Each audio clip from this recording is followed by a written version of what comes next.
Beneath the battle-scarred fields of Ukraine lies a hidden treasure, rare earth minerals used to power the world's most advanced technologies. Today, White House National Security Advisor Mike Waltz said Ukraine is close to signing a deal giving the United States access to these scarce resources. Here to discuss is Marc Caputo. He's a senior politics reporter, I should say, at Axios. I don't want to accuse you of being an editor. Marc, tell me about this. Remind me again about this rare earth deal.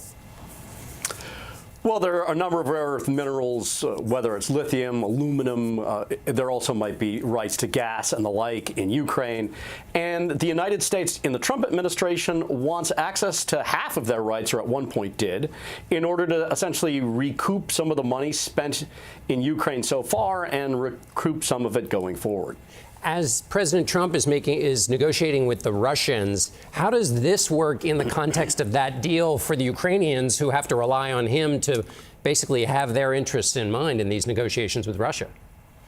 Well, initially it didn't. Russian, or better said, Ukrainian President Zelensky was opposed and, according to the Trump administration, sort of sandbagged them or surprised them with his opposition by voicing it publicly and not privately. However, he's at the negotiating table, and as you just said, it looks as if a deal is going to be struck.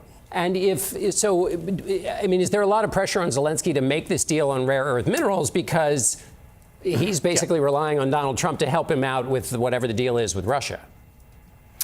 Yeah, the problem that Zelensky has is that Trump's overall view generally is that history now is pivoting on these large nations, these big personalities leading them, him, President Trump, President Xi in China, President Putin in Russia, President Modi in India.